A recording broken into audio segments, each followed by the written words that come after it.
everybody. Welcome to the latest episode of Toy Guys Talking, and I am so honored to have Jason Swank from Rebel Force Radio on the show. I've been a big fan back when you guys were the Force Cast and now Rebel Force Radio. Thank you so much for joining me on Toy Guys Talking. Oh man, this is a thrill for me because I'm a huge fan of yours, and it was kind of funny how it happened. Get out of the city. No. No, I started watching. I really got the YouTube bug through my kids. You know, they're the YouTube generation. I did too. I got it through your kids. No, and I'm kidding. They were just, they were always wanting to watch YouTube at night and all this. And I just started discovering, one thing led to another. I started watching, guys like Shartimus and Pixel Dan. And then all of a sudden you started popping up in my recommendations. And it was actually a video that you did on the history of Sergeant Slaughter, because I'm a big wrestling fan.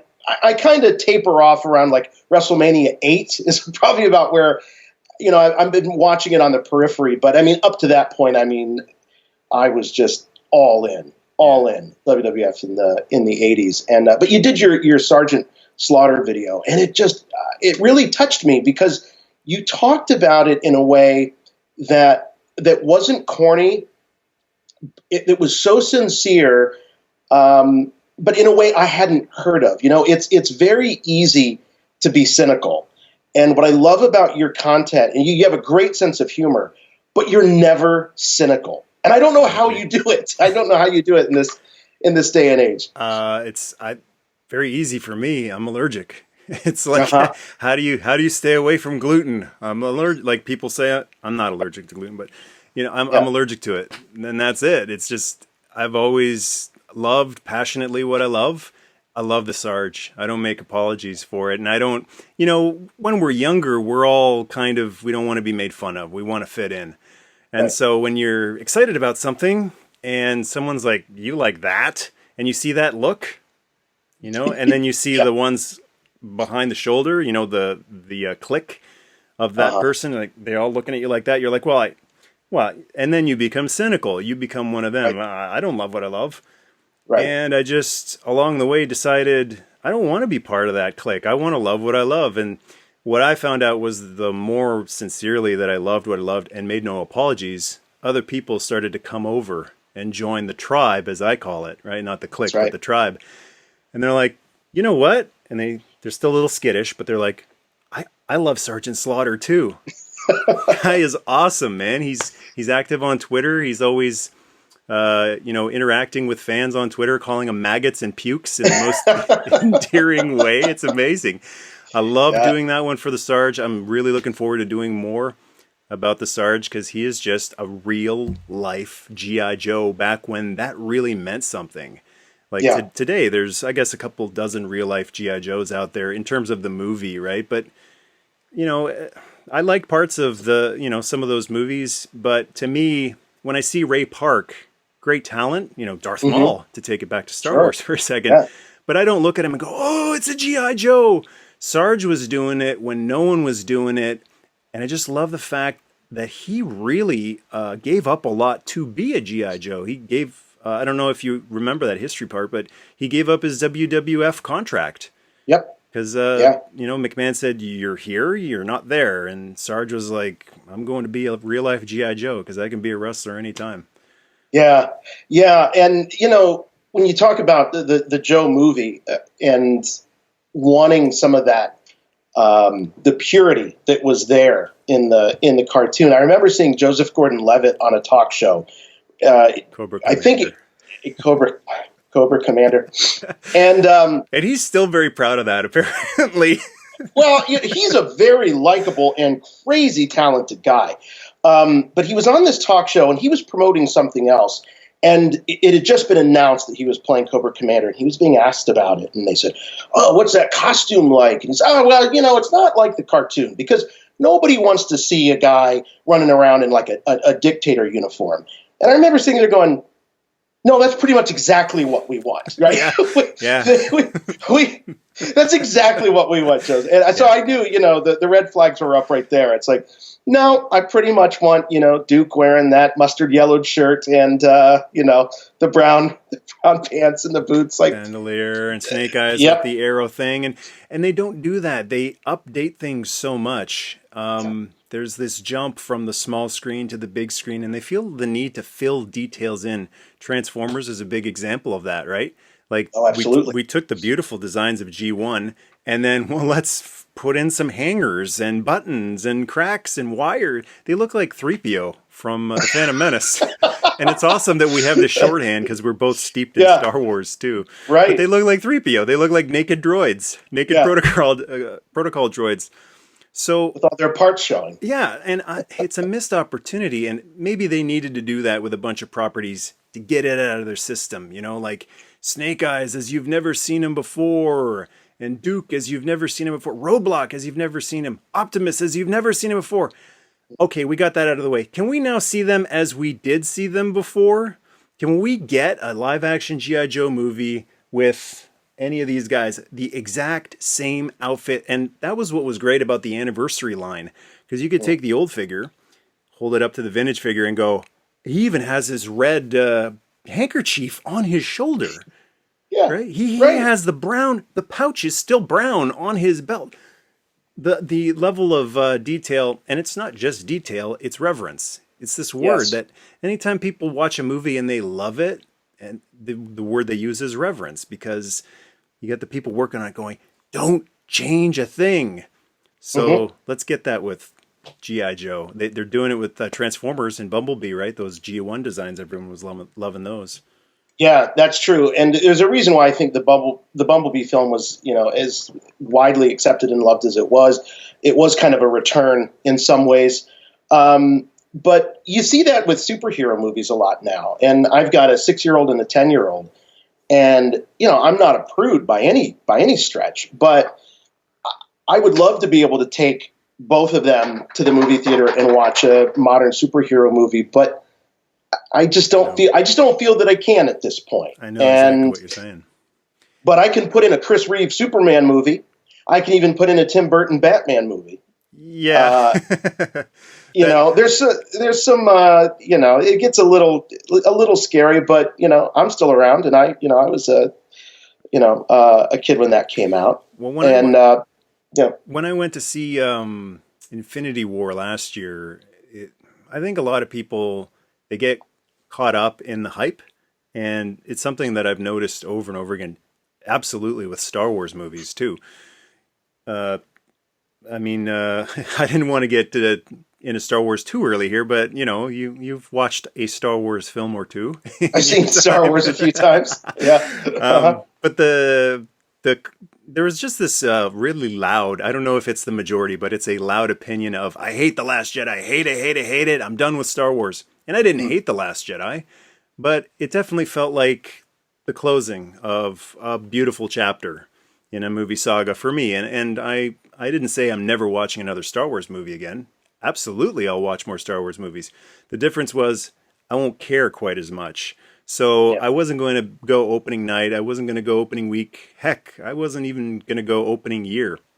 Or in the, I might. Oh, Michael, you're hurting me a little bit there. I might wait. Opening year, maybe. But that's the way I was feeling. And then the trailer drops for The Rise of Skywalker, and I'm just sitting there going, "Here it comes." And then I feel like all those people who swore off Star Wars and felt the same, I just don't care anymore. They go, "Oh my God, The Rise of Skywalker," and Disney is just, whoosh. Yeah. There we go. There they go. They're reeling us back in. I will tell you that, I've had my fair share of the ugly side of fandom over the last 18 months. Yeah, it might come as a big shock. Like we but I have to 3 say, or 4 nasty comments? People who just didn't a few. say please or thank you? Just a few. But I have to say that Star Wars Celebration in Chicago a couple of weeks ago, it was real therapy as a Star Wars fan. It just was a reminder of what I love about Star Wars. I haven't been able to get my hands off of my collection since I've been home, tweaking things. And the stuff that they announced for The Mandalorian was so exciting. Been watching a lot of Clone Wars with my daughter. We're having a ball.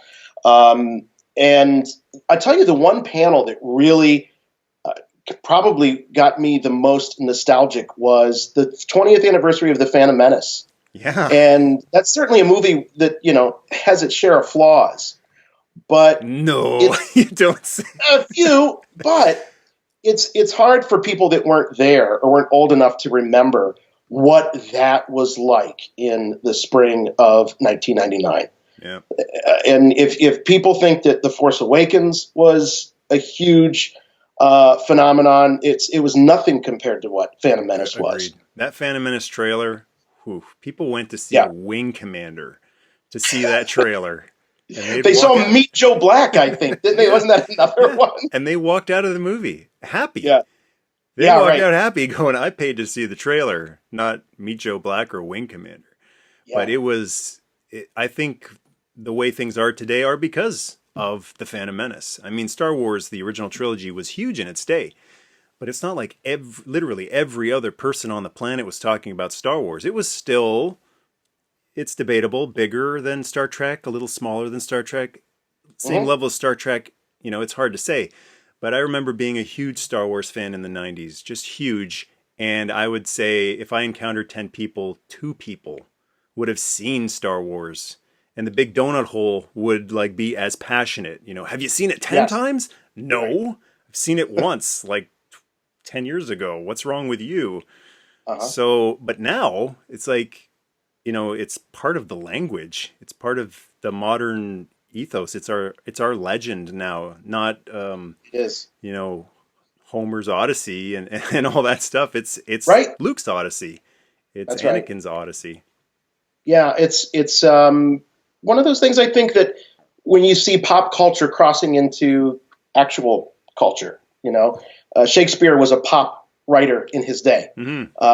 As a guy that's worked in theater for much of my life, I have to remind people of that. You take somebody like an Andrew Lloyd Webber, people are like, oh, he writes, pop musicals. It's like, that's what they said about William Shakespeare. But, Exactly. At the end of the day, no one has put more hands on more doors of theaters than Andrew Lloyd Webber. And so say what you want, whether you like his stuff or you don't, you can't deny the significance that he's had.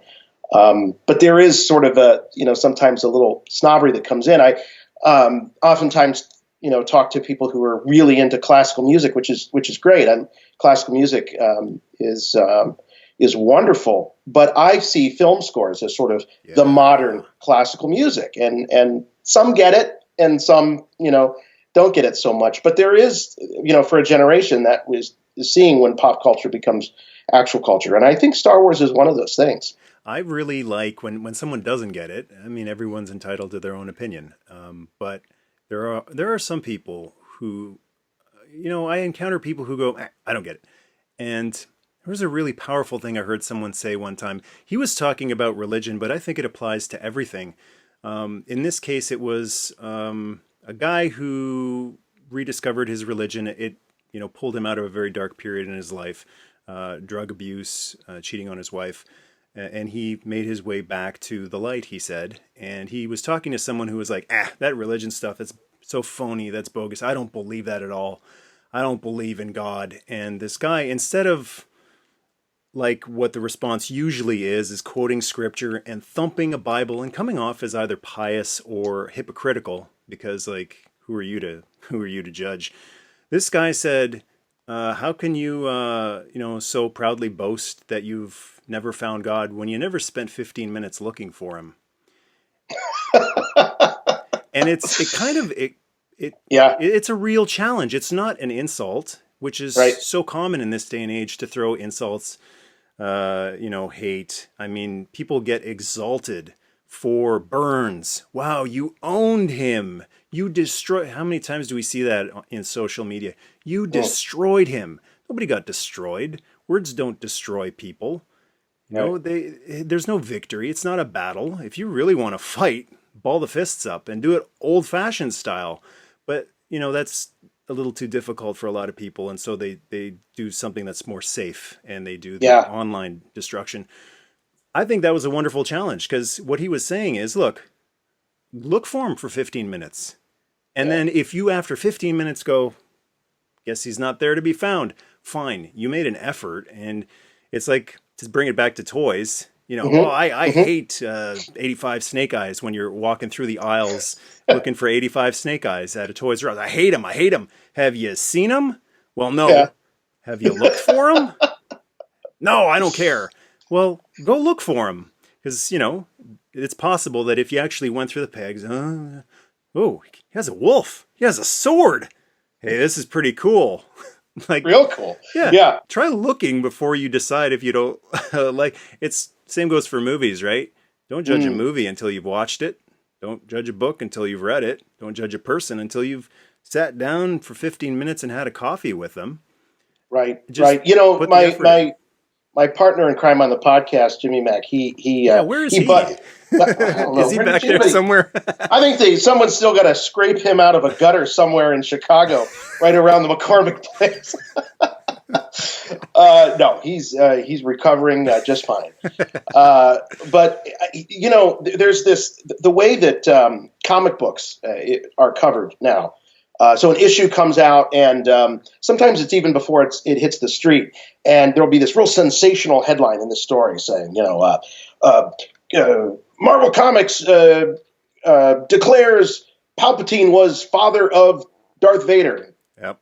And I'll see that headline, and I'll fire off a text to Jimmy, and I'll be like, "This is outrageous! I can't believe they're doing this in a comic book. This is too important." This is outrageous. Right, yeah, that's right. It's outrageous. Talk about Shakespeare. That guy. Was he out of every bad Shakespeare play ever? Even rolling the R's, I think. But Jimmy's like, wait a minute. Okay, read the comic first. Right. Read it first. And that was actually a good lesson for me. So I try now, before I fire off the text about how outraged I am about the latest comic, I'll stop and I'll read it. And 99 times out of 100, I'll go, okay, I get it. I see it. You can't trust those headlines. Everything is clickbait. And unfortunately, the most successful people, it seems to be online, are the ones who have mastered the clickbait game. So if you just put your episode up, Rebel Force Radio, episode yada yada, zada zada, and the picture's there, I think that's the way I like doing it. Here's what it is, because that's how it used to be.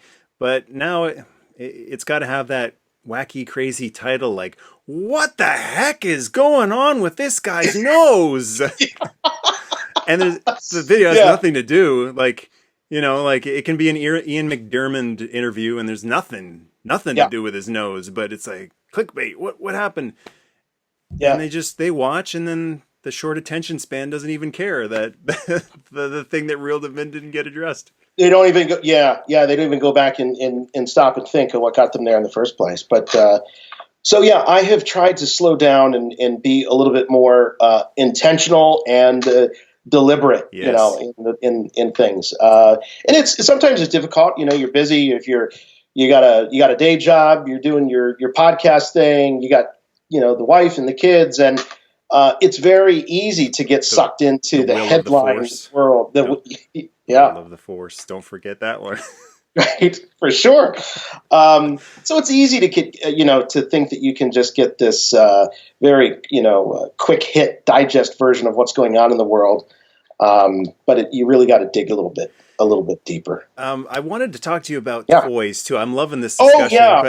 But before we get into that, I just wanted you said so many nice things about what I'm doing here on the YouTube channel, and I just wanted to reciprocate and say, for the people who aren't familiar with Rebel Force Radio, I've been a big fan of these guys for a long time. Jason and his partner in not crime, partner in goodness, Mr. James McInerney, because they're so positive, very positive, and that is needed more than ever now with the new era of Star Wars and the different people who are responsible for creating new Star Wars who don't necessarily have, in my opinion, so I'm safe, the heart is not in the same place as it originally was, I think, from the guy who was doing the originals.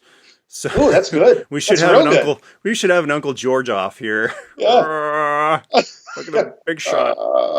Yeah. Big shots here on the Toy guys Oh, yeah. talking. Hey guys.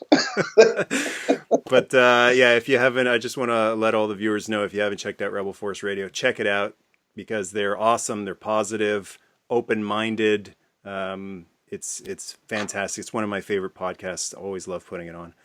Thank you. But toys, Star Toys. Wars, Oh my gosh. Star Wars toys. Did you have any when you were growing up? I had one or two. I think, and no exaggeration, I think the first thing I can remember, holding in my hand toy-wise was a vintage Kenner Stormtrooper action figure. I mean, I had an older brother and all older cousins. And so I had my older brother and then my three older cousins who were all girls. I was the baby in 9 out of 9 grandkids. And some of the older ones kind of were way older and they were off doing their thing, driving cars and, doing that sort of thing. But it was really my brother, myself, and then our 3 cousins, again, who were girls. So this whole idea that when it came up like that, girls weren't allowed to like Star Wars or didn't like Star Wars was such a foreign concept to me because the people that actually showed me passion for Star Wars first were girls. Yeah. So I just kind of grew up taking that for granted that Star Wars wasn't a boy thing or a girl thing. It was our thing. Yeah. It was a people thing. But yeah, I mean, I didn't know anything about Star Wars other than the toys. I was born in August of '77, and my first exposure to the galaxy far, far away was the toys, was the TIE Fighter, Darth Vader's TIE Fighter, the Millennium Falcon, and those action figures. And then I was really old enough to remember the ramp up to Return of the Jedi. So my order, they talk about like the machete order and the order that you see the films. Yeah. My order was really odd. Return of the Jedi was ramping up, pressed for that, and I was 6 years old, probably 5 at the time, and my aunt and uncle ended up they had HBO, they had cable, and that was a big deal when you knew somebody that had cable, and they were putting Star Wars on HBO because they were taking advantage of all the the buzz and the hype for Return of the Jedi. So I saw glorious 4x3. Yeah, absolutely. Yeah, pan and scan, baby. And so I went over and saw it, and then I started to understand what these toys were. And as soon as I was able to make that connection, it was like I never looked back. I mean, I was playing with Star Wars toys every single day. So I saw Star Wars at my aunt and uncle's house on HBO, and then I saw Return of the Jedi in the theater.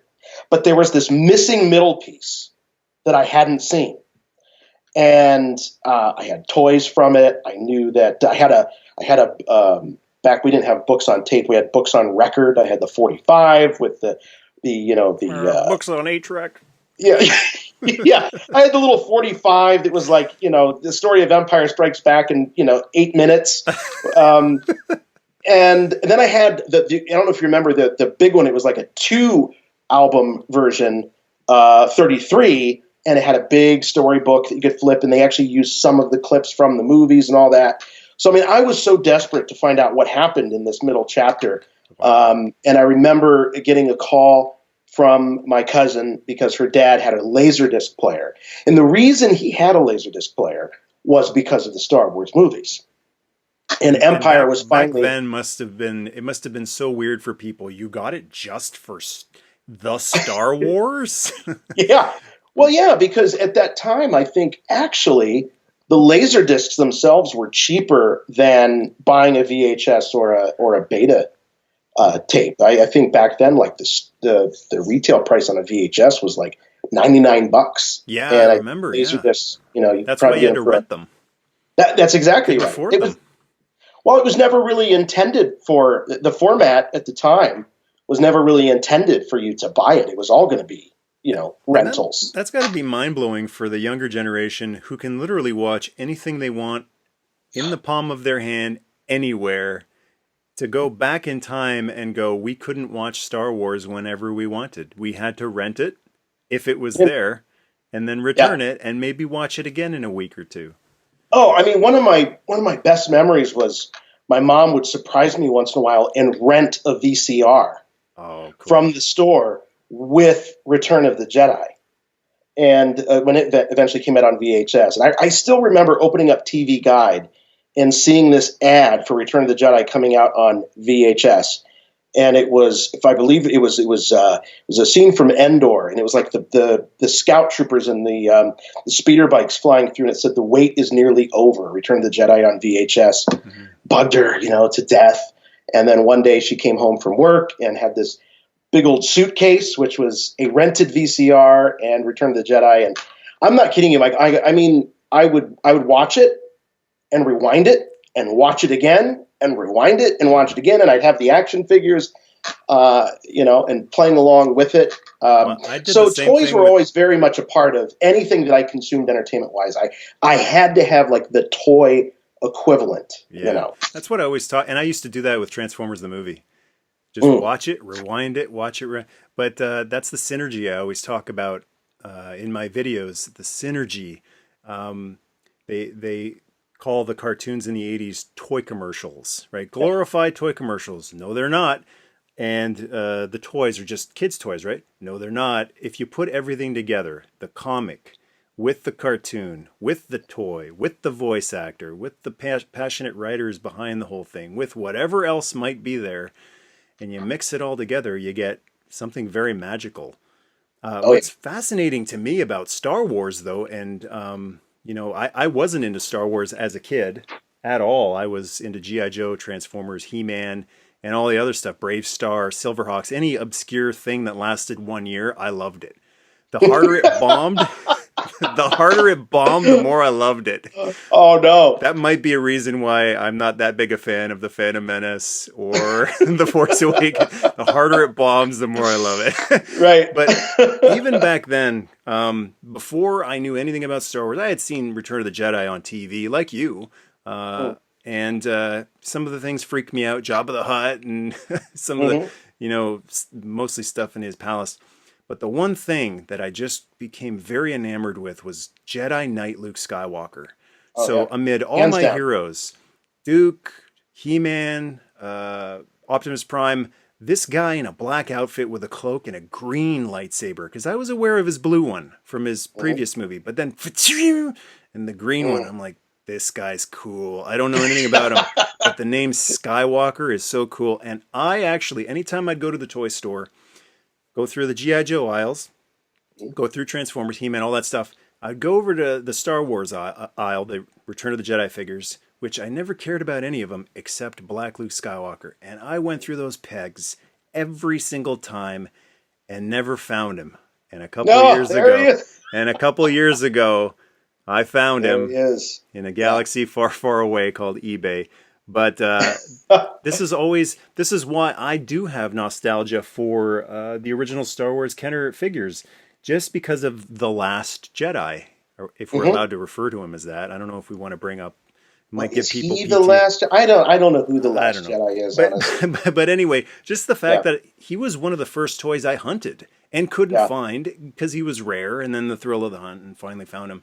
But it's fascinating to me that the toys, you had the cartoon to go off of and recreate those adventures, and then while you're waiting for a new episode, maybe a day later or a week later or a weekend later, you come up with your own adventures. Same with comics. With the comic figures, you could recreate adventures from the comics. Star Wars was 3 movies. That's it. 3 and you're done. And you're like, if you were a kid and you grew up on Star Wars, you had to wait 3 years for your next installment. Yep. And then again for Empire. And then after Return of the Jedi, you're done. Like that's it. I remember that time, and I kept the faith for as many years as I possibly could. I would say pretty consistently from like 1983 to 1988 until Star Trek: The Next Generation showed up and kind of gave me an outlet for that excitement. I kept the faith, and I was playing with my Star Wars figures when none of my friends, they wouldn't even admit to owning, dolls. My grandfather had this big workbench in the basement. It was just covered with sawdust, and it was just the most perfect setting, for Jabba's palace or the Mos Eisley Cantina. And I just making up those stories with those figures is, one of the most important memories that I have as a kid. I mean, it taught me a lot about story, as silly as it sounds, story, character, all of that. And it gave me the ability to entertain myself as opposed to always needing some sort of stimulation. I was definitely a TV kid, but I'd watch like today Scooby-Doo meets Batman and Robin. I'd watch the Scooby-Doo, movie mysteries, and then I'd grab my superpowers, Batman and Robin, and I was off, having my own adventures with them. So it was like a little bit of a kickstart to imagination. It wasn't a replacement for my imagination, but it helped me get it going. It might be a reason why so many people are so into all these crossovers today too, because we were doing that back in the day. Like Luke Skywalker was going to meet the threat of Skeletor. We weren't worried about lawyers and corporate rights and trademarks. Optimus Prime is going to fight Skeletor, or Megatron is fighting He-Man, and Luke Skywalker is using the Force to lift, I don't know, the USS Flag. I don't know if it's that powerful. You might. Well, let's wait till the next movie, maybe. But you're right, and that's what I loved in the first all the Toy Story movies. I love that mashup where Andy is just playing with all these different characters from all these different toy lines or toy types, and having these amazing adventures. That's what it was like for me as a kid, for sure. Jabba's palace is Andy's toy room, totally. Because in Toy Story you've got Ham as the villain or something, and it's like, why is this pig a villain? And Jabba's palace, like, why is this pig a guard? And why is this little monkey this maniacal little pet? And like, what is going on? It's just basically Uncle George just going, all my toys from childhood. Well, it is. I mean, it was.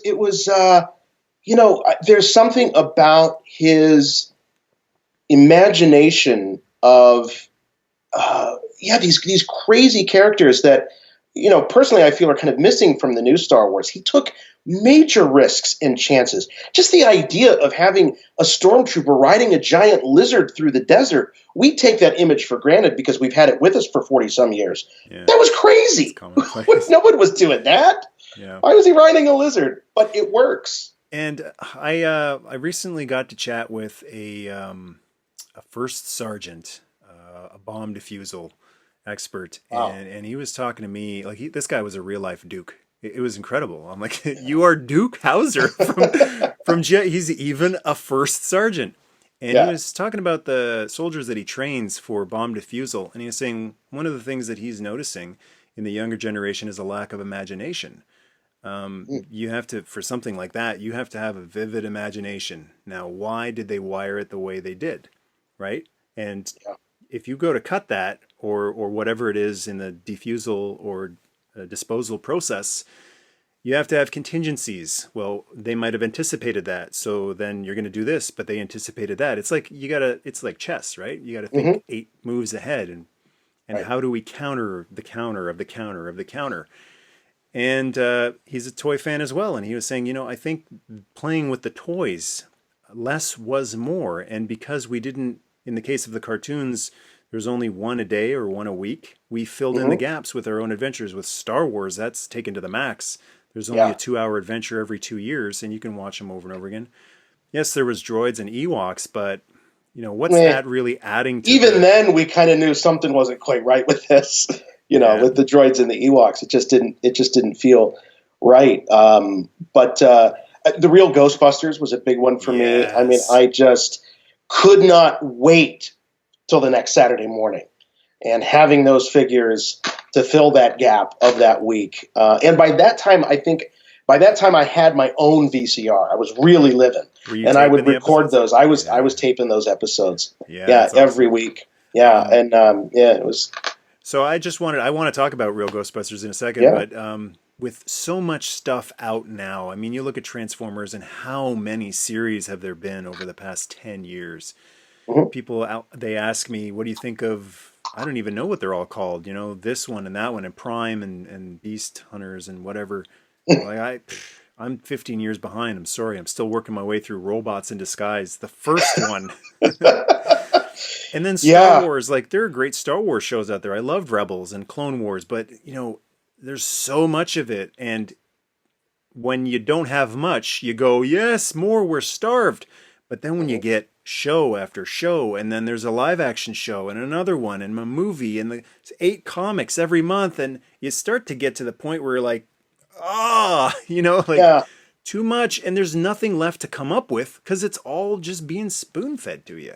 It's all been done. And that was a major problem with the expanded universe. And since you listened to the show, for many years, you've probably heard me, rail about the expanded you can universe. Say whatever you want here. This is a safe space. But my biggest problem with the expanded universe was it was creating a world where Star Wars was no longer special anymore. Yep. So you talk about those big 3-year gaps. That created this incredible anticipation. And when the Timothy Zahn novels, the Thrawn novels came out, Heir of the Empire, etc. Every time I hear huge Timothy deal. Zahn novels, I just immediately have this like physical bow Right? down, Because that was magic. They're beautiful. they're so great, and they capture are the original official spirit. sequel trilogy for me. Wow. Okay, that's bold, and I appreciate that. Well, I'm and one of those Timothy people- Zahn would appreciate that. I'm one of those like create your own canon people. Like I don't believe in complaining because someone gave you something you don't like. If someone gave you something you don't like, walk on. Don't sit there and go, and then you put it in and you watch it again and I don't like it. Well, don't You keep watching it just to complain more. go read the Zahn books if you don't like the sequel trilogy. Like they're magic. They're incredible. The heart was in the right place, and I felt they were just incredible. While we're talking about the Zahn books, when we've had the opportunity to interview Timothy Zahn a few times, and the first time we interviewed him, I asked him, I said, how were you able to get the dialogue so right when even George Lucas himself sometimes struggles, after the original trilogy to get those characters to feel right? And he talked about how he had to entertain his kids in the car. He had the audio of the movies on cassette. When they would go on family trips, they would drive and he would throw those in there. And he said that dialogue was just burned into his brain and he could almost talk and think, like those characters. Yeah.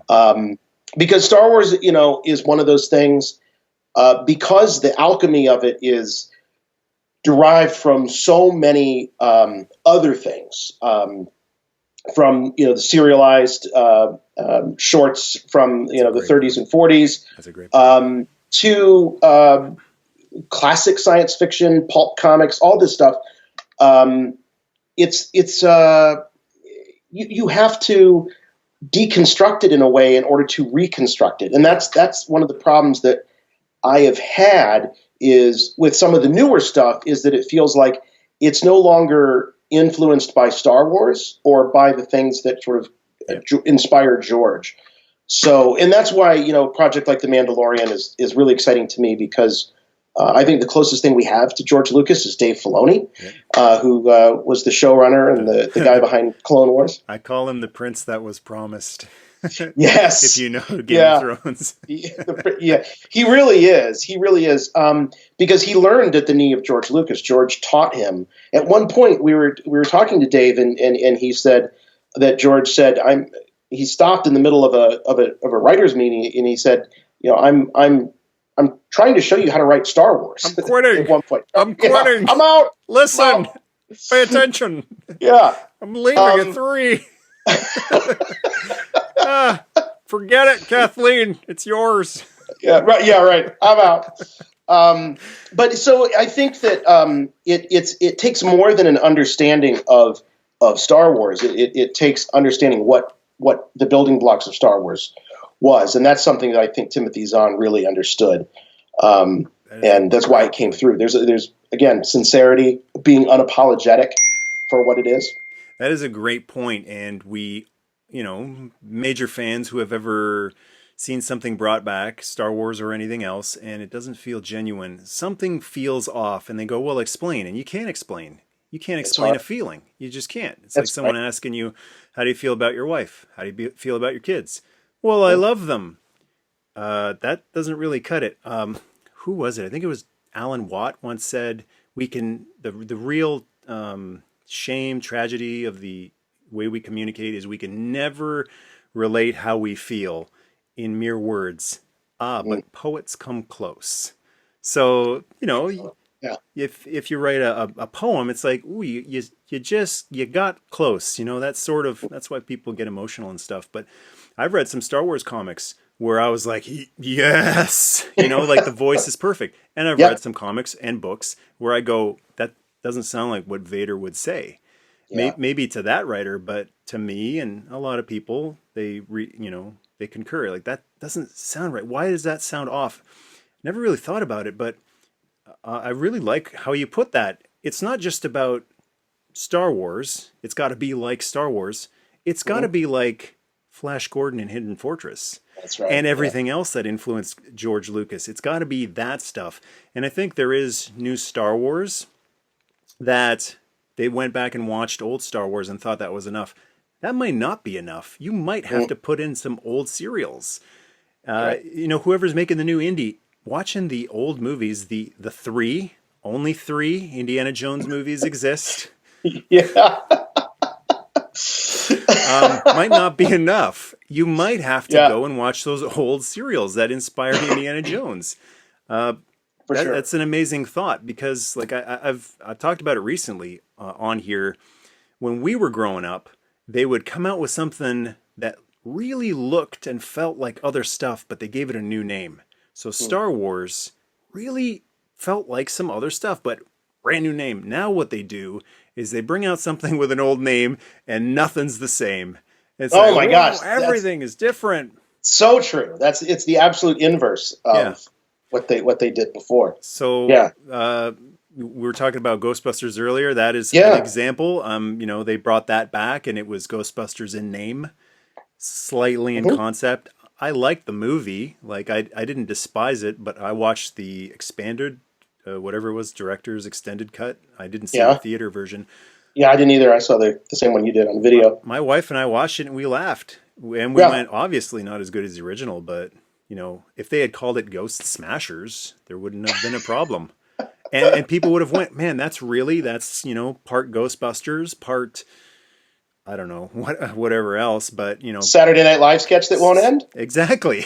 Just that goes on incessantly, forever. Right. Ghost Smashers, cool, but now, like, bringing that name back is almost a kiss of death. It's like, it's just inviting people, to go, Yeah. We get our guard up. That's why I kind of cringe whenever something comes out now with Star Wars on it, because it's not like, yay, it's like, we'll see about that. Yeah, I mean, Star Wars fans get a bad rap sometimes. I've heard people say, no one hates Star Wars like a Star Wars fan, and I don't know why Star Wars fans in particular, get that reputation. Yeah, and it comes from a place. I mean, honestly, it does. It comes from a place of passion and love, and you want the best for the property, and you want it to rekindle those same feelings. And some cynics will say that it's impossible to rekindle those feelings. I don't think that's true, because I've felt it. I've had it. I get it, Michael, when I watch some of your videos, truly. Oh, thank you. And it is absolutely possible. The people who say it can't be recaptured, that's a sweeping statement. I mean, there's an exception to every rule. So if that's the philosophy you want to abide by, then you should say, well, there are exceptions. Because I always say time travel is possible if you care enough. And, to use another movie example, I'll use a toy example in a minute, but the first biggest movie example I can think of is Mad Max Fury Road. Time travel was possible because a mastermind named George Miller cared enough. And a lot of people around him didn't care, and they were quite upset with him. What are we doing in this desert, you maniac? It's getting everywhere. But that movie was incredible. It was one of the best movies of the past. It was one of the best movies ever, honestly. Like, every time I watch it, I'm flabbergasted by it. And I'll go so far as to say, and I might get stoned for this by Mad Max fans, better than Road Warrior. I enjoyed it more than Road Warrior. It's close, don't worry. Mad Max fans, it's close, but just a masterpiece. And it was possible. In terms of toys, the newer Star Wars stuff, the newer G.I. Joe stuff, they really care. They put a lot of cool little details in them. Okay, shoddy construction here and there, an arm, a hand might pop off. That's the reality of plastics and, you know, the amount of money they can put in this stuff in this day and age. But to go to the effort of recreating the card art and all of the extra little details and the fabrics, and then, you know, especially with the Joes, all of the details that were Yeah. recreated. You look at some of the classics, Masters of the Universe stuff. My God, the masterpiece Transformers. Yeah. They take an hour to transform sometime, and it can be frustrating, but it can also be like, this is the Rubik's cube from, you know, like hell in a good way. Yeah. Yeah. It's Yeah. just you know, it is possible if you care enough. Right. Right. And you know, that cynicism that comes through sometimes from the diehard collectors that are just never satisfied. And you know, I've heard people criticize the size of the bubble on the vintage collection figures. You know, the size of the tile with the name on it, and it's like, guys, I mean, do you know what you've got? You've got They like the don't. ultimate snowtrooper figure, Yeah. you know, on a vintage card. You know, it's the stuff that we could have only dreamt of when we were kids. So, you know, That sometimes it's about being grateful. You yeah, know, that has nothing to do with a toy. That's just the mentality. yeah, A great story from Way of the Peaceful Warrior, one of my favorite books. And that's what's great about Toy Guys Talking is it's so unscripted. We don't even have to talk about toys most of that's the right. time. Let's see if I remember this story right. There was a construction site, and a guy named Sam would show up every single day, open up his lunchbox, and he'd go, "Oh, peanut butter sandwich again." And he would eat it and grumble the whole time. And then the next day he'd open it up at lunch break and peanut butter sandwich again. And then finally, after like 2 weeks of this, he'd open it up. Ah, peanut butter sandwich again. And another worker said, "Sam, for God's sakes, if you hate peanut butter sandwiches, just tell your old lady to make you something else." And he goes, "What are you talking about? I make my own damn sandwiches." Uh-huh. Yeah, So I get I the know. impression that people who nitpick, who can look Yeah. past all of the positive and Mhm. nitpick on the negative, I think they make peanut butter sandwiches and hate them and eat them every single day. They just they don't realize that this Yeah. it's an old Hogan line, this is where the power lies. You have the That's right, power. brother. Yeah, you have the power to change, you know, your perception, the way you look at things. My personal way of putting it is two compliments for every criticism. Yeah. So I'm very wary about people who don't give two compliments for every criticism. Most of the time, if someone gives a criticism that I see, they are incapable of giving one compliment, let alone two compliments. I Yeah. mean, I can work a week or two on a video, jam pack it with all the love I can possibly pour into it, and you got that wrong. I'm like, now I see you. So I never look at it as like a nuisance, or I try not to look at it as a nuisance or an annoyance. Yeah. Like, oh, you know, you stole my joy. Because a very wise man once said, "Never let anybody steal your joy." So again, that you have the power to not allow someone to take your joy. So Right. when that happens, I go, you know, that person has revealed themselves. This is a positive, and now they will not be able to do that ever Mhm. again. They're just Well, I think that anything that you're passionate about, and it's toys, it's movies, whatever, it has to come from within. If you're looking for toy companies or movie studios to constantly feed that passion and that love, you know, eventually it's gonna run dry. So my love of Star Wars comes very deep primal place. They could say that they're never making another movie again, that they're never making another toy again, and I would still love Star Wars till the day I die. yeah. I didn't need new toys and I didn't need new movies from 1983 through 1999, and I was still a big Star Wars fan. Again, Star Trek: The Next Generation helped a little bit. Well, it's a great way of Yeah. looking at an attitude of gratitude. Thank you for everything is a bonus. Thanks for all of it, but it's not Yeah. necessary. And there is a real mentality of, you know, especially with movies, you watch a good movie and there's so many people who are already looking on to what's next and they don't savor Mhm. what just happened. And Right. I personally think that's quirky. To be hyped for something for 2 years. Oh my God, it's coming. And then opening night, go and watch it. And Oh my God, it's the sequel, the sequel. Well, do you want to take 10 minutes to talk about what you were just hyped out of your mind for 2 years? Like, and that's the Yeah. great thing about Star Wars is, you know, good or bad, people are left thinking and talking about the movies. It's not like a what's next type of thing. My God, Yeah. Last Jedi is probably the most talked about Star Wars movie ever made. It probably is, and we haven't even really had that much time to digest it and unpack it, and we haven't seen the final act yet. And um, there's a certain amount of judgment that I'm willing to withhold until I see how this story really ends. Um, but at the same time, no matter how I feel about The Last Jedi, it's not going to change the way I feel about Return of the Jedi, The Empire Strikes Back, Revenge of the Sith, any of the ones that are on my favorites list. So what Toys help. absolutely. I'm going to bring it back to toys. And I was just going to ask you, what are you still collecting? What have you been collecting lately? Yeah, I think I would say from 1995, And I when just the want to Power say, of the Force line I came love out. that slogan, Toys Help. That should be a t-shirt. Toys Help.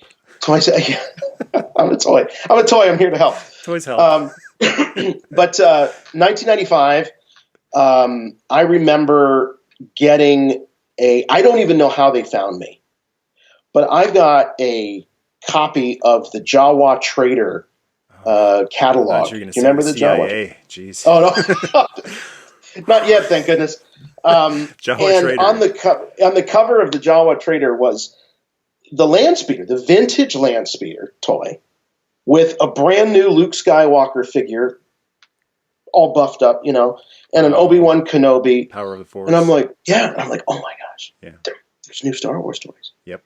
And I called my brother and I said, there's new Star Wars toys. Do you remember we gotta go. Raiders of the Lost Ark when Indy is trying to get at the very beginning, and Alfred Molina is off to, Indy's trying to get the idol and he's got the sand, and Alfred Molina is like, that was me and probably millions of other, because I had really gotten into Star Wars in the early 90s. So reading the Zahn books, watching them on VHS, and then when the special editions came out, I got to see them in the theater, which was amazing. But yeah, when those new figures came out, like you couldn't get the old ones anywhere. There was no eBay. There was no Craigslist, Kijiji, whatever online. There's no internet. And so I went to comic shops and secondhand stores and garage sales. Nothing in my area. I'm like, the models is all I have. I had these. And maybe some Bendums. And if you were lucky, maybe some Bendums. The Bendums and the Super Star Wars games. I used to play the Super Star Wars games, and it's kind of a figure. I can kind of control it. I can kind of play with it. And of course, the graphics were mind-blowing. Oh, man. It's like watching a movie. I remember thinking that. I remember when I got the first Nintendo, I got it for Easter. I was literally the last kid on the planet, I think, to get an original NES. And we were playing the WrestleMania game. And I looked at my brother and I'm like, this is like watching TV, man. Like little blocks. That's at the time, it's all relative. At the time, it was all we had. Listen to the music. That's 8-bit. Yeah. Not 4. This thing blows the Atari 2600 out of the water. Oh, yeah. And toy hunting before the internet, I'm not kidding you. I was probably known amongst workers at Walmart's and Toys R Us, as well, Toys R Us and Children's Palace we had in this area, because I would call almost every day and say, did you get any new Star Wars toys in? Are there any new Star Wars? Did you get any shipments of new Star Wars toys? And most of the time I'd get people that would blow me off, and occasionally I'd get somebody that said, yeah, I think we got a couple of new cases. And that's where I'd call my brother, hey, we got to go. Toys R Us got some new Star Wars toys in. That's how I did it. Sometimes I'd even get to the point where I would say, yeah, I'm looking for Han Solo in his Bespin outfit. It's a blue jacket, long sleeves. Yeah. I would have to describe the figure. And that figure, that Power of the Force 2 Han Solo Bespin, will always be a cherished part of my collection, because I called about 3 different Toys R Us's. One was about 45 minutes away from me, and my grandmother let me borrow her car so that I could drive up and get it. And the guy, I mean, when I called, the guy knew exactly what I was talking about. He put it in the back for me. I came in, I gave my name. I mean, that was the kind of, there was no ordering anything online, you know, and, but I would do that relentlessly. As a kid on the playground, I wanted so badly to have a Cobra Commander with the shield, you know, the chrome masked Cobra Commander figure. I didn't even, because there was no internet, I didn't even really know that figure existed. I assumed it did because there was a hooded Cobra Commander figure, but I really didn't know. And I would spend days going around the playground in elementary school asking kids if they had that figure and if they would be willing to trade. Yeah. And I finally found a kid. I heard from Ralphie that there is a domed Cobra Commander. He's got a cousin over at Bellevale. I just remember saying, like, I'd go up to kids and be like, hey, do you collect G.I. Joes? Or do you have G.I. Joes? I know collecting wasn't even really a thing. Right. Do you have G.I. Joes? Oh, yeah, I have some G.I. Joes. Do you have Cobra Commander, you know, with the chrome, with the shield? Yeah, the bumper face. Yeah. And it would be no. And finally, I found a kid that had one. Yeah. And I traded a shipwreck for him. I think I got the better deal. Yeah, possibly. But I remember, and that was one of the coolest things about early school, being able to trade things, I'll give you this for that, because toys weren't a monetary commodity. It wasn't, dollar signs attached. It wasn't, I got this for this much and that for that much. It was like, hey man, this is fun. Do you want it? Yeah, sure. This is fun. Do you want that? Yeah, cool. Awesome. And there was no like, I'll be able to retire, if I get this many Cobra Commanders and this many 85 Snake Eyes. But I do remember the Power of the Force really being some of the first early, I mean, it was the mid-90s, but that was really the first early Thrill of the Hunt toy experiences for me. Because before that, it was go to a store and get the thing. I mean, Luke was impossible to find in my area, like I mentioned. Optimus Prime was really impossible to find until the following year. And then that was like, oh my God, I got him.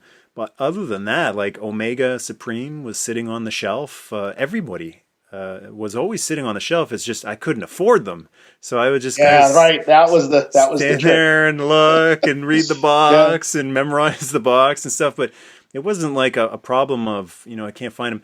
Power of the Force was like, it was fun. It was exciting to go multiple times a week. Look, but it was also kind of the beginning of the dark times too, because where's that Leia? It's like, you don't understand. Yeah, where's the Leia in the gold bikini? Yeah. The Darth Vader with removable helmet. The Grand Moff Tarkin. I'm talking about the white dress Leia. Oh, the white dress Leia. In my area, you could not find her. She was a chase figure. She was. I do remember that. Yep, for sure. And this, I didn't understand this concept, because it's like, there's Han, there's Luke, big three, right? Where's Leia? And I'd ask employees, where's Leia? Like, who came in and bought 20 Leias? And they're like, there's only one per case. So I start counting, like 15. What do you mean one per case? Why? Well, it makes it a chase. It's exciting. It's fun. I'm like, I'm not having any fun. Yeah, right. Who's having fun here? So I found one eventually at a local comic shop for twice the price. So if we're talking whatever it was, $5 Canadian, I paid 10. And I was like, $10? Are you kidding me? Little did you know what was around the corner. Yeah, now it's like easily $300 for like a vintage carded figure, and that's just the way it goes. But that line gets a lot of grief because they did look ridiculous. In hindsight, they were all buffed up. It was cool at the time, but at the time, that's right. Quickly wore off. Yes, it did. It did. But I was so excited to see Star Wars back. All of them but Lando. Now, when you were calling the toy stores, I wish there's like some audio somewhere of a young Jason Swank calling and going, now, do you have Lando? Who's that? Can you describe him? All right, so he's got this mustache. He's got this cape. He's a real smoothie. Yeah, right. Super sexy. It's the sexiest toy you've ever seen. Come on. It just you could picture a Colt 45 in his hand instead of a blaster. Oh yeah. Oh, we have a couple of him. Yeah. I remember making those calls when I was in college, and getting out of class, getting back to my dorm. I was like, okay, I'm going to call the Toys R Us on Morse Road in Columbus, beep, beep, beep, beep. And I remember when they said, this one in particular, they said, well, we've got some new stuff that came in. We're going to put it out tomorrow morning. And I was there. And then that's when I started realizing you had to be there early in the morning with the Hot Wheels guys. Oh, okay. You ever been in front of the store in the morning with the Hot Wheels dudes? No. Oh, I don't know if that's as big in Canada as it is here, but like these guys were serious. It was kind of like, I showed up, I was real wide-eyed and naive, being a collector. And then it was like when you meet like the street gang, they're chewing they were the Hot Wheels guys. These were the Hot Wheels guys. Mohawk and tattoos all over. Come over here, kid. I mean, they knew about Chase and they knew about short packs and all that before the action figure guys did. Yeah. But it was also cool because you would meet some really fun people, hanging out there, and part of you felt kind of sad standing there at Toys R Us at 9:45 in the morning. But it was also a lot of fun, and I look back on those years, and it was great. I much prefer going online now and buying my case from one of the online e-tailers. It's so much more hassle-free now, and I do it a lot too, especially when you've got awesome places like Big Bad Toy Store. And this isn't a shameless plug. I genuinely love this place because I've never received anything from them in anything other than impeccable condition. I mean, they care. They really love toys and they care, and they make sure you get it, and it's in fantastic shape. Oh, man, unlike Walmart, I had ordered from the vintage collection, they have a Lando Calrissian and Skiff Guard, and it's an exclusive to Walmart, and I ordered it. And I don't know, Michael, how they actually created a box that is the exact size of a carded Star Wars action figure. I mean to tell you, there's no margin at all.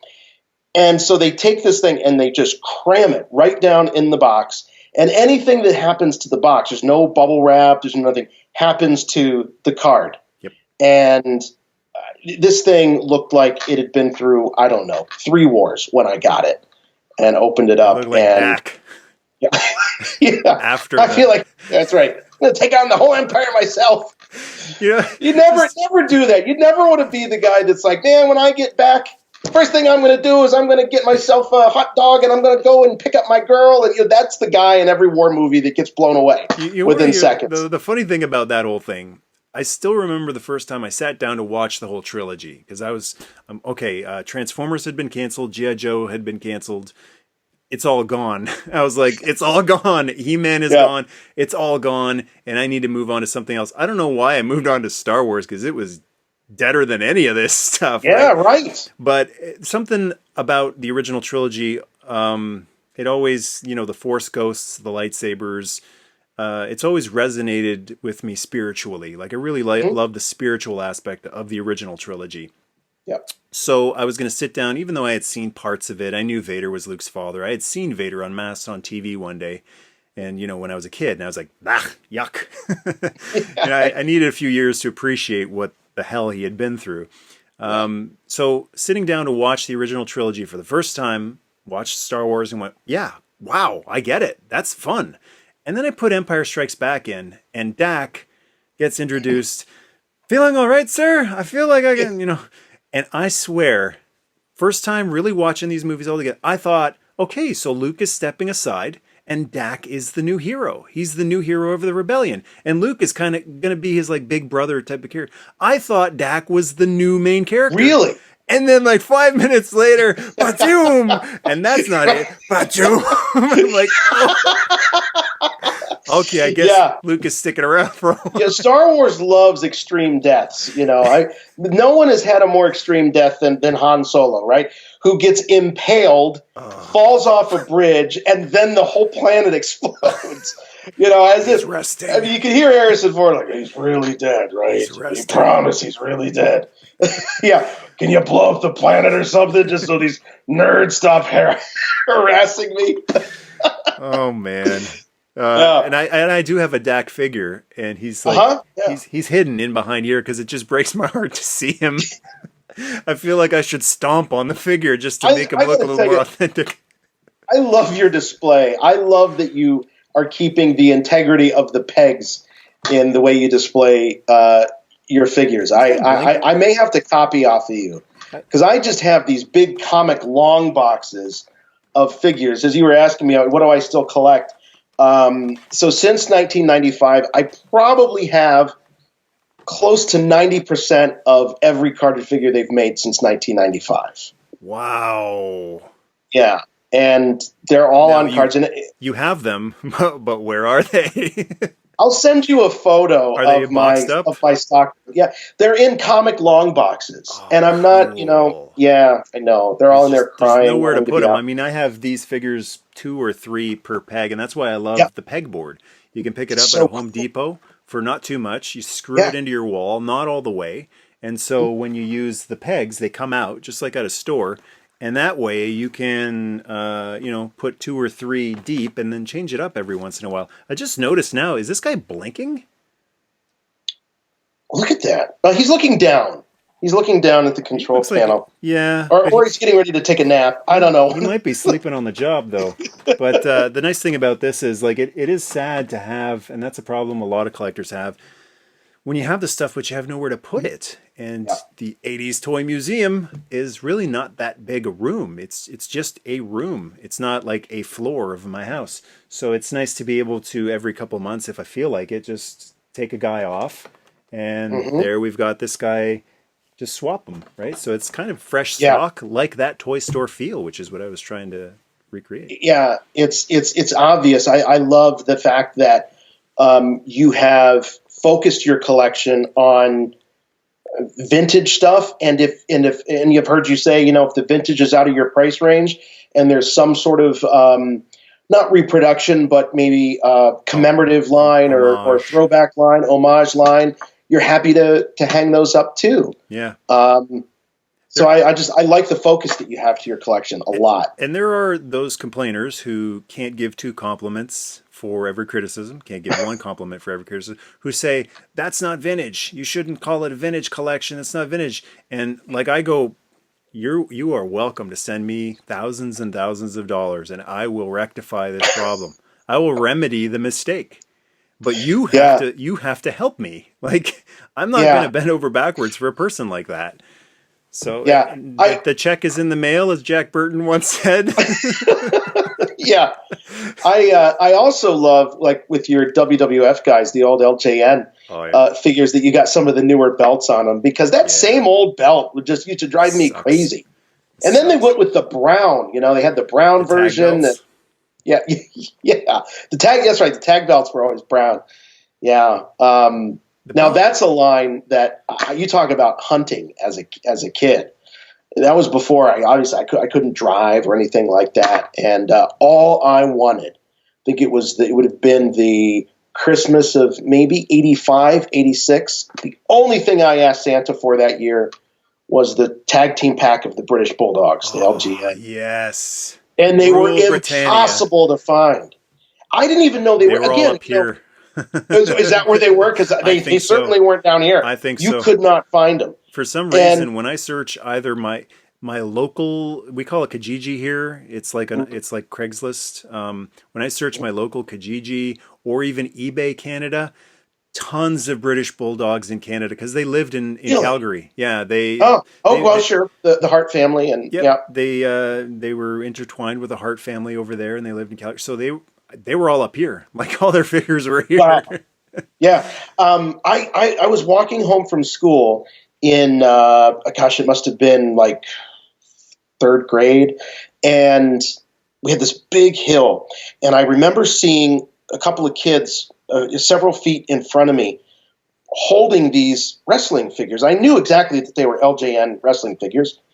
And I'm looking, and I can see the boots were blue and red, and I'm like, that can't be, because growing up, the Bulldogs were my ultimate favorite Yeah. tag team. Oh, And revolutionary by today's standard. oh my I mean, gosh, with all the crazy stuff, the amazing stuff that wrestlers can do today, you put on a Bulldogs match, or even, they always bring it up, Dynamite Kid versus Tiger Mask from Japan, and sure, yeah, I mean that it fits perfectly with any cruiserweight, insane, flippy, floppy, but still coherent and captivating match. Yeah, incredible stuff. I love. Do you remember the old wrestling classic? This was before they actually did King of the Yeah, Ring. Randy With Savage versus Dynamite Kid. The yes, top rope yes, superplex. absolutely. And I loved the match between. It ended. Davey Boy got. He got through the ropes and then the groin and all that. But seeing Ricky Steamboat versus Davey Boy Smith, that was a heck of a match. Yeah. I love Jesse the Body's meltdown at the end of that because Junkyard Dog got a bye, wasn't that it? Junkyard got a bye, and he beat Macho at the very end of that. Yeah. Didn't it come down to the two of them? Greatest commentator, greatest color commentator ever, Jesse Ventura. I did a history of LJN video a while ago. Loved it. And thank you. And when I was doing it, I was originally just going to have the figures kind of, hands in the shot, I call it. Hands in the shot. Here's me holding this toy, and here's me holding this toy. And be careful, because if the paint gets worn off, then the value goes down by 15%. And as I'm doing this, I can't help but that's what I used to do with them when I was a kid. I used to create. I was a booker. I was doing matches. I was doing Broadway's 1 hour draws. Oh yeah. And I start doing this, and I start rolling and recreating parts of the match, and it was really fun. And so this past year, I thought, well, for WrestleMania, I think I'll recreate one of my favorite matches ever, Macho versus Ricky Steamboat. So I did it with the little ring carts, bringing them to the ring, and used all of the commentary. So there's Jesse at ringside flipping out. He cheated! Referee's got to get Animal Steel out of there.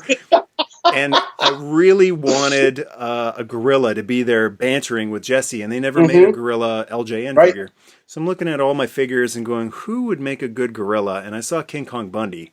And I know Gorilla used to wear the singlet for the top, and he wore, the long pants, or he wore pants as a commentator. Yeah. So I threw a pair of 6-inch, 6th scale, or 12-inch figure, 6th scale pants on the King Kong Bundy. And I'm we're getting there. And I took some yarn and, frayed it a bit and sticky tacked it to his head. So he's balding. And then I put some sunglasses on him, from a 6 scale figure. And then I gave him a tie and a headset. And I'm like, that looks enough like Gorilla. I thought it was brilliant. I love that one too. And it was almost like a shot for shot recreation. And I couldn't figure out as I'm watching it, because it'd been a while since I'd seen that match. Was that a condensed version? Did you cut it down? Yeah, it was condensed. I was originally going to do 3 minutes, because I thought, who's gonna sit here and watch? I watched every second because the match is 15 minutes, and I thought, I'm going to watch 15 minutes of a guy playing with his old wrestling figures. Yeah. But as I was going through it, I'm like, I can't lose the arm drag spot, Ricky Steamboat's arm drags, and I can't lose this spot and that, and he's got to go into the flag, over the guardrail, or Checkpoint Alpha, into the crowd, right? Yep. The flag mess hall. Right. And just as I went on, very little actually got cut. A lot of the big parts are still in there, but that was a blast. And as I started, I was like, ooh, I don't want to mess the paint up on these. These are really nice. They're not my originals. I got them, on eBay years ago.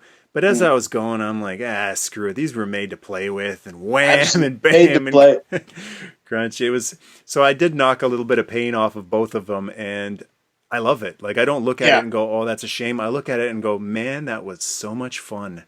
That's what they were intended for. Absolutely. I wish they could have used a little bit different paint, though, because that was a drag. Because, man, all of a sudden, I remember my Roddy Piper just eventually just peeling the shirt off myself, because, might as well. Because all he had was a few white spots left on him. Well, lead paint. And Hot Rod would lead paint have been better. Who knows? Did you ever paint yours as a kid? Yeah, repaint them? I would repaint them whenever the tights. Too. Hogan, for some reason, his butt, the paint on his butt, I guess he took a major butt kicking in my home from every monster heel that he ran into, just because his butt was always tanned. You're always dropping Hogan.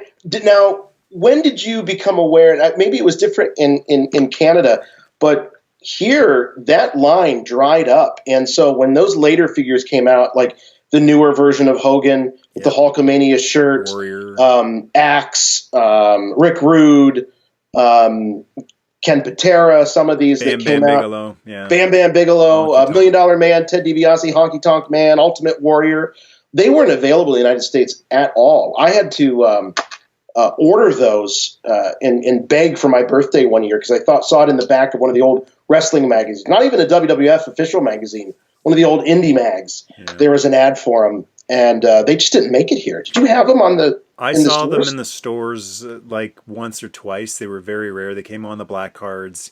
Yeah. And I never got into them. I still liked wrestling at that point, but it was just, I guess at that point I wasn't so much into smashing and bashing toys together anymore. I was, video games had really started to become a big thing. I mean, and as much as I love 80s toys, man, when that NES came out, whew, like that's, that's a priority right there. And schoolwork too, right. Of course, too. Stay in school, kids. But train, say your prayers, take your vitamins. And the other thing that I didn't like about them was I looked at them and I thought something is off about these. What they ended up doing with quite a few of them was the originals were all made of flesh-colored rubber.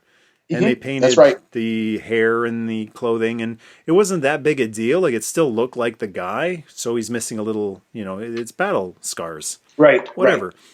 Right. Honky, One Man Gang, a lot of those figures, $1 Million Man, they were made of black rubber with like flesh painted on. So you take like a shot to the nose, and he's got a black nose now forever. Yeah, that's right. And it didn't make any sense to me. I'm like, what's that for? So I passed on those, and I tried to get a few of them, a couple of years ago, and I got a Warrior, and I hated it. Now, Ultimate Warrior was one of my favorites, especially like, back in the day, his energy and his intensity, incredible.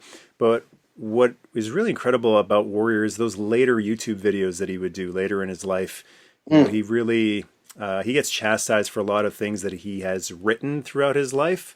And I think tone is very important, especially with a man like that, because, he's really not as cynical and sarcastic as he comes off in his writing. I mean, when he's speaking, the genuineness and the intensity and the passion and the love comes out. Yeah. So those videos really motivated and inspired me. I've spoken to a couple wrestlers who, when I bring him up, they're like, screw that guy, I hate him. I'm like, well, did you know him later in life? Like, right before he passed away? I don't know if he had some sort of like major health issue that caused a massive attitude change, but a lot of the wrestlers that didn't like him refused to entertain the idea that people can change. Maybe that's because they can't change. I don't know, but people can change. So I got that Warrior LJN figure because, big Warrior fan, and cool to have that Warrior because I never had him. And when I got him, I hated the figure. I'm like, it's pink.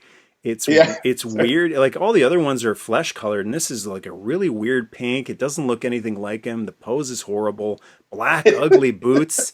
And after a while, every time I saw it, I went, I dislike this. Why do I have this? And I figured it's better if it's in someone else's collection that'll appreciate it. So I got rid of it for a couple bucks, and then he passed away. And not that I want it back, but whenever I look at the prices now, it's like, good luck getting one ever. Like, but I think that there's a great lady who's making a career out of this book and this philosophy she has about tidying up. But she does talk about, holding things in your hand, and if it gives you joy, keep it. And that's so true about a collection. And I think you made the right call there. Because I look around and not so much now, because I've really streamlined what I have out. And I try to make sure that everything that's out gives me some sense of joy, tickles me just a little bit. Whether or not it should be on the same shelf as something else. I can sometimes be a little anal about that sort of thing. Like, I can't have my NECA Predator figures next to Teenage Mutant Ninja Turtles. It makes no sense. But at the same time, they both give me joy. You want some pizza, dude? Yeah. I didn't know that was Peter Cullen that did those sounds. That's amazing. I didn't know that until just about like 2 years ago. And the story I heard him tell was they were very furious with him because they said, go in there and do some alien sounds. And so he went in there, and the director is listening. He's like, what did he do? Did he do anything? Get out. Get the hell out of here. And they kicked him out. And they listened to it like later when he was long gone. What is that? What is he doing? What is that? I love it. Yeah. But they didn't know at the moment they loved it. You don't treat Optimus Prime like that. You don't throw him out of You would think he would come in and he'd go, rah, rah. Right. But instead, like, he's genius. He's looking at the thing and he goes, cloaking device, eh? Yeah. Like a purr. Like, that's a stroke of brilliance. That's courage. Absolutely is. And they're still using those sounds. I don't know if they're still using his original ones or if he's since gone in and re-recorded stuff. Yeah, somebody's cat. But so yeah, I like the idea that you mentioned about, does it give you joy? Hold it, and does it do something to you? That's a good one. I get asked sometimes, are you going to get this? Are you going to get that? And and the latest question is, are you going to get the Star Wars vintage, the new vintage? What are they? I think I asked you that too. Retro, so. yeah. Are you going to get the retro ones? And my attitude is, I'll decide when it's in my hand. I mean, it's like a, you got to hold it in your hand and you got to feel. Do you feel something? The people who go and do it because they're told to do it, it's like the hype from a trailer, right? You can be genuinely excited about a movie and go and genuinely enjoy it. But I think what is also happening is people buy into hype and they get it because they are influenced, maybe even manipulated into getting something, liking something that they don't really like. Yeah. So like, it's okay, and people sometimes ask me, should I get this? Should I get that? As if I'm going to say, yes, you need to go and do it. You need to buy this. Go. We're not friends if you don't get this. Like, I go pick it up, hold it, look at it, and see what you feel. Ask yourself, do I like it? Because there have been things. I went to a toy show where I found it was a Rambo Force of Freedom gun that I had been looking for forever. Like one of those twin, whatever it's, the big guns that Rambo, holds, and it's got a shield on it, like a giant Gatling gun. Yeah. And it was really rare. It had been released in low quantities near the end of the line and never available in stores. So I was looking for this thing everywhere. And I found it at a local toy show for nothing, like $5. And I went, oh my God, I've been looking for this forever. It's like $100 on eBay. And I'm holding it. I'm like, oh no. How much is it? $5. Yeah. And I didn't buy it because when I actually got it in my hand, I looked at it and I'm like, now that I actually have it, I'm looking at it and like, it's not that special. And that's like one of the biggest examples of hold it in your hand and see what you feel. Because I thought for sure, yes. And there's been things that I didn't think I'd enjoy that much. I can't reach them from here, but the new Super 7 vintage style He-Man figures. So Super 7, do you know about those? I do. And you're kind of late to that line, right? Well, I've had them for a while. I just haven't done the video. Oh, okay. All right. But those are ones that I thought would look neat. Those are cool. And when I actually hold them in my hand, I go, whoa, time travel is possible. Like they are so like the old ones with, a foot in the new too. Like but they are so like the ones that should have come out in 86, 87. The Filmation line we never got. They dabbled with it a bit with Orko and with the Sorceress. It's like, are we going to get the Filmation line? And instead we got the New Adventures of He-Man. I'm like, that's not what we wanted. They could, I think they could have went on for another 10 years just doing Filmation. And that's what they're doing now. Like with the classics, with the retro style, they're doing the Filmation characters because we love the original toy style, but the Filmation is that synergy that was so important. Lou Scheimer's heart and soul that he poured into He-Man. Before Lou Scheimer came along, it was just like a Conan the Barbarian type of character with no story, no purpose other than destroy. And Lou Scheimer went, what if he's a hero? What if he is filled with virtue and honor and nobility? And what if all his friends are? And what if he has some friends that need some teaching? And what if he has a sister that's just as noble as he Yes. is and can inspire girls and boys? And really, let's tear down this whole boy power, girl power silliness and have people power. I think Yeah. She-Ra really, really did that. Like, I love She-Ra just as much as I love He-Man. He-Man and Thundercats for me. When I think of Thundercats, those, the Code of um, Thundera. oh my gosh, I grew up. I was raised by my grandparents, and my grandmother, thank goodness, is still with us. She's 94 years That's old, cool. and but she got very caught up in the 80s with all the TV preachers at the time, and everything was satanic. And if you played this record backwards, you'd get. And she saw me watching one time He-Man, and she saw Skeletor and thought it was the devil, and I was never allowed to watch it. And but man, I would sneak every opportunity I got to sneak and watch an episode of Thundercats or He-Man. But I could never get it on my. Maybe that's why I was into Star Wars so much, because I could never get that stuff on my Christmas list. Only the Star Wars stuff. And I remember as I got a little older, I tried to explain that it was about good versus evil, and I was learning these stories. It wasn't about, this is satanic and this is anti-Christian or whatever. It was these epic stories with these characters that were drawn to illustrate what they weren't subtle. Skeletor is not subtle, right? No. I mean, Darth Maul, not subtle, right? You see him, it's the devil, he's bad, don't go near him. Yeah. She loosened up, She got older. I'd love to see a conversation between Palpatine and Skeletor. Don't Wouldn't you that be think you're taking things a little over the top? Yeah, right. I was just about to say the same thing about you. Right. Yeah. Try a black cloak. Nothing wrong with that. I mean, parents got to be careful. It doesn't matter what Yeah. year it is. I mean, you want to be careful about what your child is consuming, but those stories really are no different than any biblical story. And That's right. it boggles my mind. It's an inconsistency and I've heard that story a lot. We weren't allowed to watch He-Man because of Skeletor and all, and Hordak. Good Lord. Oh, yeah. Or any of those other Mumra. Good Lord. Like, oh, yeah. Mumra was one. Yeah. Mumra still scares me a little bit. I evil got to tell you. incarnate. But you go to the Bible and the devil is in the Bible. So does that mean you're not allowed to read the Bible either? The whole point is, there is a devil, but there's an answer to that. There's a light that answers to the darkness.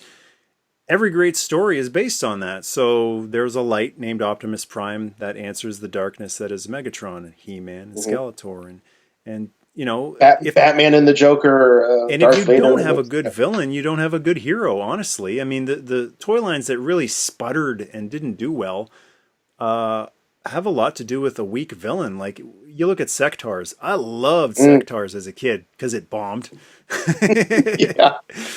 Here and Gone. I didn't even know it had a cartoon until a few years ago. A very short one that bombed. Yeah. But, kind of a weak villain in the cartoon, which meant a weak hero. Like Dargon. Who is he? I don't know. Because who's Spidrax? Well, he's creepy. He's a spider. All right. What else you got? Yeah. Right. Spider-Man's a spider, but but he's also great power comes great responsibility. Loves his aunt. He does 5 things at the same time. He's a great friend. Spider-Man, and then Green Goblin, and Spider-Man has a million villains, and they're all very strong. But you got to have that good villain. So, like, hopefully parents, before they say you're not allowed to watch that at all, they'll sit down and going back to that whole thing of you didn't take 15 minutes to search through it to decide. Right. Sit down, watch it. If you decide, no, this is, like in Humanoids. If a parent sat down and watched Inhumanoids for 15 minutes, and I could see them going, no. So you've got like literally the devil. I mean, or as close to the devil as you can possibly get. He's like from the Earth's core, and he looks like the devil, and he's got minions, and then monsters, and this decomposed thing that turns people into horrible zombies. Okay, you got your villains. Who are the heroes? 4 D-bags. Like 4 scientist D-bags. Basically the Ghostbusters. They're shysters. Yeah. Like, yeah, I love Inhumanoids because it bombed, but like those aren't great heroes to look up to, right? They're Yeah. shysters. They're always talking about funding. They cut our funding. Yeah, the cheap Do you remember the Filmation Ghostbusters cartoon that you would watch just the not real Ghostbusters. The not real Ghostbusters. But for some reason I would watch it, and I knew it was just a poor substitute for what it would eventually become the real Ghostbusters. But you learned as a kid, when you only had 3 networks, you put on, you watch sometimes whatever was on because it's what was on. And there was no internet back then to read up and find out what had happened. To me, Filmation's original Ghostbusters were the ripoffs, even though that's right. They were the originals. They were the originals. That's right. And then the stroke of genius for the cartoon to call itself the real Ghostbusters, even though they were fake. So I guess that's a technique that any knockoff can use, right? Yeah. The real Transformers. Wait a minute. Well, isn't that what celebrities now do sometimes with their social media handles? The real, yeah. They're the real. So you're the real Michael Mercy. All right, the real Jason Swank, the real Rebel Force Radio. Yeah. I wanted to talk about, we're at an hour and a half here, but I wanted to talk just for a few minutes about the real Ghostbusters, because that was one of my favorite cartoons growing up, and the toys were great too. Kenner toys, I've gained such an appreciation for them. Just in the past couple of years, but those episodes were so close to the movies, like talking about characters that sounded right. They didn't look right at all, but they sounded, in terms of like their dialogue, exactly like what the movie incarnations would say. So it was cool to see, the Ghostbusters having more adventures now on the small screen in animated form. Yeah, I loved it, and I really, of course, loved the original voice of Peter Venkman, Lorenzo Music, because he was Garfield, and when they brought on the guy from Full House, his name just left me, Dave Coulier, who was trying to do the Bill Murray, but it ended up just to me like not sounding like Lorenzo Music. Sleepy. Yeah, exactly. It sounded very sleepy, but there's something really I love that, especially the first season. Love, and I think the one episode that I go back to is the Boogeyman. With all the doors, and long before Monsters Inc.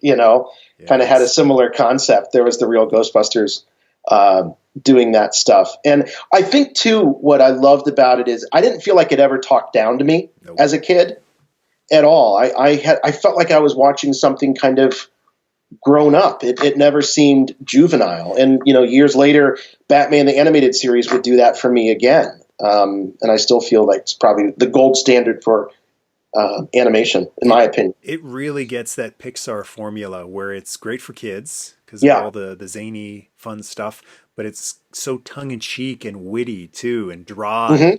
My kids and I make them watch the Christmas Carol episode of Real Ghostbusters every year. Every year we watch that. Yeah, what a brilliant idea! The charades kills me every time. I absolutely love that episode. I mean, give those guys that wrote that, an award. What a brilliant idea. The Ghostbusters and a Christmas Carol. What could go wrong, Just amazing. I loved it. Well, Jason, this has been a blast. Had so much fun talking with you. Oh, man, I could go another 2 hours. Yeah. This is a lot of fun. Yeah, absolutely. Definitely going to want to have you back on soon. And we'll talk about toys next time. For a few minutes. Right. Because toys help. But right. Yes, they do. Again, if you haven't listened to Rebel Force Radio out there, check it out. Rebel Force Radio is available on everything, right? Everything, anywhere where you can find podcasts, iTunes especially, Stitcher, SoundCloud, whatever podcatcher, just search for Rebel Force Radio. We've been around, been doing podcasts for about 13 years now. Give it a listen, give it a high rating, give it 5 stars, and make it good. Because it is one of the lights in the fandom. Love your positive attitude. Always appreciate it. It's great to know that no matter what comes out, there's always going to be a positive perspective or an attempt at looking at things from a different point of view. You know, that Obi-Wan, Ghost of Obi-Wan sitting on a real log, because even ghosts get tired. You go, now wait a minute. There's a different way of looking at everything. So I'm always looking forward to listening to Rebel Force Radio. Thanks, man. So thanks so much for joining me. Great to talk, and hope we can have you on again very soon. Love to, anytime. And everybody out there, thanks for listening. And until next time, Nerdmas Day, and may the Force be with you always.